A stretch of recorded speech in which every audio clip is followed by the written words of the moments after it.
The cafeteria smelled of warm bread and polished floors. Laughter and chatter filled the air as children opened shiny lunchboxes packed with sandwiches and fruit. Teachers sipped their coffee, the clink of mugs echoing softly. But at the far end of the room, the door creaked open. A woman stepped in. Her coat was faded, her shoes slightly worn. She carried a plastic container wrapped in a towel, steam still escaping through the cracks of the lid. Her name was Maria, a single mom. She walked slowly, balancing the container as though it carried treasure.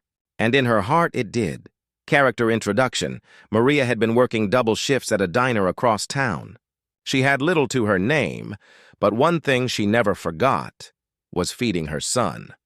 That day, instead of buying expensive cafeteria food, she brought leftover rice and beans she had cooked the night before. Seasoned with garlic and onions, the aroma floated gently behind her, humble yet rich with love. Her son, Ethan, sat alone at a table, eyes bright when he saw her. "Mom, you came," he whispered, hope spilling out of him like sunlight. Maria smiled, placing the container before him. "Eat, mi amor. I made it just for you." Conflict, but the room grew quieter. Some students giggled, noses wrinkling. "Ew! What's that smell?" A boy sneered. Another whispered, loud enough for Maria to hear. "That doesn't look like real food. Looks like leftovers." And then footsteps, sharp, confident. The principal, Mrs. Harding, appeared. Her heels clicked against the floor like a gavel calling judgment. She crossed her arms, eyes narrowing at Maria. "Mrs. Lopez," she said in a cutting tone, "this is highly inappropriate. Bringing this kind of food into school? It's disruptive." Maria lowered her gaze. "I just wanted my son to eat something warm." The principal's lips curled. "If you can't provide a proper lunch, perhaps you should consider assistance programs." "We don't allow second-hand meals here." A few parents chuckled nearby. The laughter burned. Maria's cheeks flushed. Her hands trembled as she held the towel that had wrapped the container. Her son stared at the floor, silent, ashamed, not of his mother, but of how she was being treated. The cafeteria buzzed again, but the sting of humiliation lingered. First call to action. And friends, pause here. Have you ever seen someone mocked for something simple? Something done out of love? If you believe no mother should be shamed for feeding her child, tap like right now. Share this story so kindness spreads louder than cruelty. Subscribe because Kindness Valley protects hearts like Maria's. Climax. Twist. The principal turned to walk away, satisfied with her display of authority. But before she could leave, Ethan's small voice broke the silence. "Wait." He stood, shoulders straight though his knees trembled. His voice carried across the cafeteria. "You don't know who my mom is?" The room froze. He pointed at the container of rice and beans. "Do you know why she brings food from home?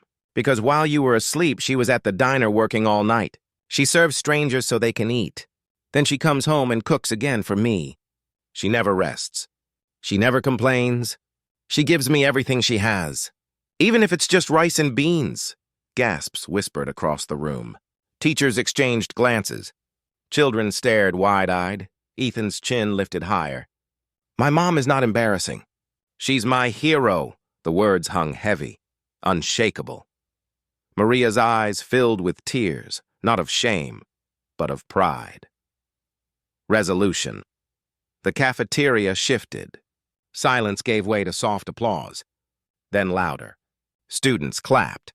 A teacher wiped her eyes. Even the parents who had laughed lowered their heads, and the principal? Her cheeks flushed red. For once her heels made no sound. She looked smaller, diminished by the truth spoken by a child. Maria sat down beside her son. Ethan scooped up the rice and beans with a smile. Around him, kids leaned closer. "Can I try some?" one asked timidly. "It smells good," another admitted. For the first time that day, Maria didn't feel invisible. She didn't feel poor. She felt seen. Moral closure, friends. What happened in that cafeteria reminds us, never measure a person by appearances.